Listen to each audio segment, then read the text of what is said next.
So, hello and welcome to Happening Sounds. Today's topic is going to be a little bit different from our standard fare. It's still musing on the issue of music, but this relates to your work in restaurants. Oh, I'm cool with that. And I don't know what Jeff's picking. He made me go through the book, and I said, so just wing it. this question is a little bit amorphous, but it focuses on the idea of the kind of music that you're expecting when you go into a restaurant.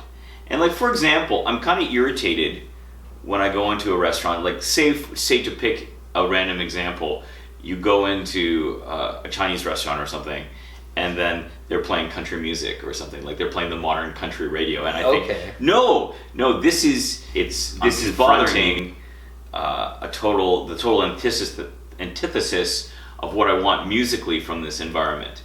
And I think that music really is important in a restaurant for setting the correct atmosphere for the food you're about to eat. Having worked in restaurants and patronized restaurants, there are things that I definitely noticed. So I spent the majority of my serving career working at a barbecue restaurant. Okay. As a family restaurant, it was an American chain. Definitely, I'm snobby about my music. And it's this American chain, and everything is just, the food is amazing, but the music that we had to play was just so watered down. It was watered down. Now, what do you mean by watered down in that case? I mean, there is, you can't have anything offensive. You can't have anything that's, like the growl and howl and, Mississippi blues, Delta blues, or anything like that. But it had original songs, and then it had a lot of covers that people would recognize, done up in a way that was so bland.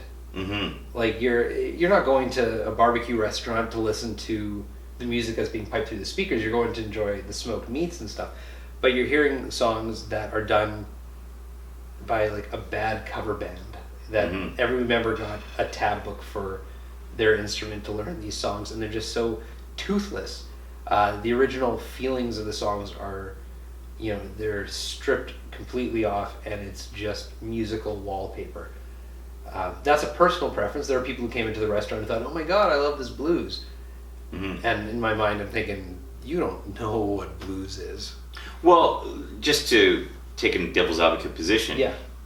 If at that meat restaurant they were playing Delta blues, like you said, that might be a little offensive. Why do you take that view? That I don't think. I think it might be offensive to some, maybe not Delta blues in particular, but I think that some music is offensive to people's sensibilities. When you go to a family restaurant that serves everyone from 1 to 100, you're offering a place that's supposed to be kind of for everybody, and there's going to be some music.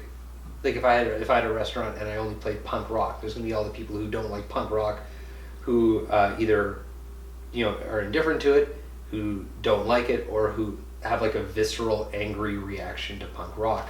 I use the term musical wallpaper, where it's just noise in the background that's just loud enough that you kind of set a tone, and that people, if they really listen, they can pick what they're hearing out.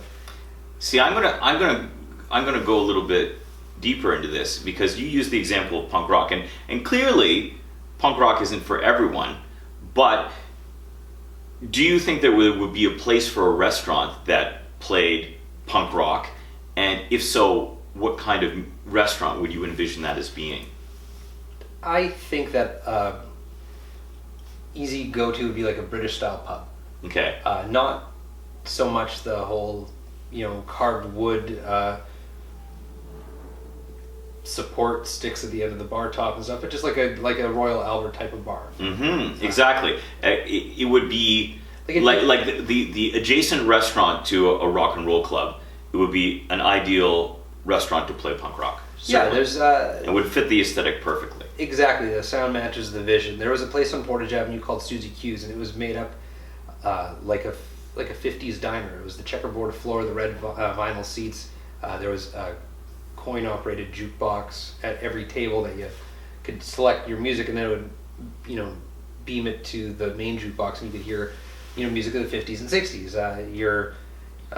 Your Benny Joys and your Dale Hawkins and your early skiffle kind of bands from when the Beatles came out. your trash men and whatever, and it was great, and it fits the aesthetic. It's like a Happy Days feeling. It's those bands that all kind of dressed in their uniform of, blue jeans, leather jackets, and hopped in their convertibles cruising for chicks. That fit that aesthetic. Before the Elephant and Castle changed over, I used to go there because it was a part of my building, and I would hear songs.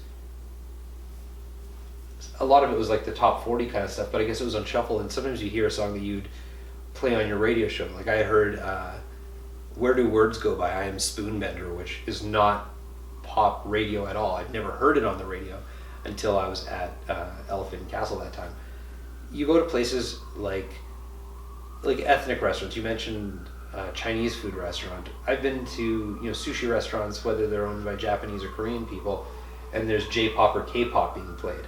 And I think that's a great match. I mean, it fits. It's part of. I think it's like wearing a shirt and a complementary tie. I mean, I think that you want to have music that suits the nature of the food being served. And it's not clashing. Exactly. But if it was a punk rock sushi place, like if all your servers looked like members of Guitar Wolf, maybe you would expect, punk rock. Maybe they'd do the J punk like Michelle Gun Elephant. I was just gonna say that, or any of those other sneering,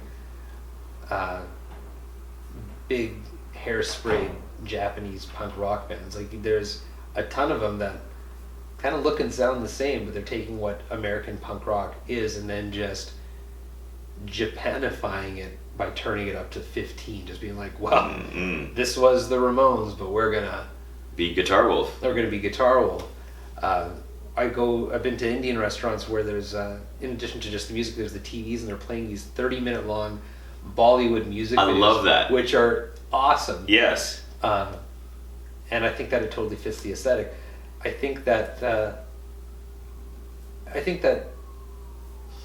depending at my restaurant that I'm at right now, it's more of a cafe. During the day before the sun really goes down, we play really. I mean, it's good, but it's generic, instrumental or loungy covers of popular songs or elevator music, kind of. But then later at night, or when our owner leaves, we can kind of have some freedom. So last time I was there, I actually played, harkening back to another video, Dandelion Gum by Black Moth Super Rainbow. And there were people bopping in their chairs. Like, I was looking around because when you're a DJ and you're playing music and then you have that instant reaction, or you can get that instant response from people of seeing if they're enjoying it, your eyes are always peeled. You hit play and you just scan the room to see if anyone's responding, and people did. And then I'd put on some Eddie Current Suppression Ring, and that worked. And sometimes the kitchen guys will put on some Eagles of Death Metal or something that I enjoy, and it fits. But our restaurant is really not. It's not a theme. I mean, the themes are board games, but it's basically just a collection of people having fun. That's the theme, though. That is the theme. Yeah. It's a place about having fun.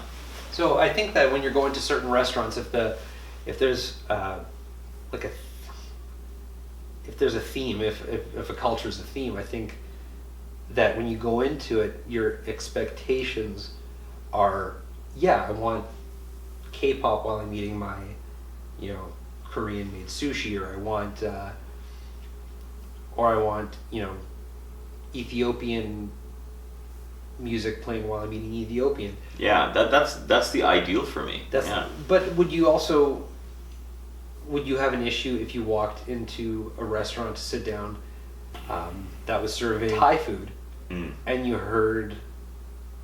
There are two reactions that would strike me in that case, because I'm a huge Perubu fan. I'm like, holy moly, they're playing Perubu in this restaurant. Isn't that cool? And I would think it was cool, and perhaps this is unfair of me, but my instinct would also be, they're not playing Thai music here, so this isn't really authentic, and it would probably unconsciously slide into my evaluation of the food. Well, this couldn't be authentic Thai food because they're not playing Thai music here. But what if, like, the owner of the restaurant who was there was a DJ in Thailand who immigrated to Canada and he was the guy who was responsible for like bringing, you know, like Pere Ubu and Fad Gadget and bands like that to Thailand, and then he's like, oh, my family had to move here for a better life. Like, what if he was just a guy with a finger on the pulse who liked the same music as you, making the most authentic food that his mother made? Well, and once again, I'm being devil's advocate. This is the two sides of my reaction, because I would be very impressed about the cool music that was being played in the restaurant, but at the same time, it comes back more of an issue of the matching shirt and tie, right? Okay. It's like maybe you're wearing a cool tie, but for me it would be jarring with the color of the shirt. Fair enough. So you're going for the perfect pairing. Yes. Okay, that makes sense. Yeah. And I do agree it's important if you're trying to present a look or a feel, or you're trying to have a complete package. Mm-hmm. You got to consider everything. You got to consider the smells. You got to consider the sights, the sounds, and in that case, the music is very, very important. So, just as an offshoot to this conversation, you're someone who's very passionate about music. You're someone who's has been involved in restaurant work for a long time. So, in a parallel world where you're running your own restaurant, what would it be like? I don't even know what kind of restaurant I'd run. I had an idea that it would be great to have a very late night, like post bar rush sushi place, because there's so many people who just, oh my god, I'm so drunk, I want some sushi. Not only would the rice soak up a bunch of the booze, which would be great, I think you make a ton of money off of it because people would pay anything for sushi at 4 o'clock in the morning. Mm-hmm. But I think it's also very rock and roll, so I would probably go with Japanese rock and roll. Okay. I think I'd go with like, I don't know if I do Acid Mother's Temple and the Cosmic Inferno, because that's more blues-based driving rock, not as meandering, crazy psychedelia. I would do My Guitar Wolf and Michelle Gun Elephant. I don't know if Gasoline or Japanese. Team Generate. Mm-hmm. You know, just I'd do that kind of thing. So it'd still be Japanese, but it wouldn't be, you know, your traditional family Japanese restaurant. It'd be something with more of an edge. So no J-pop. No.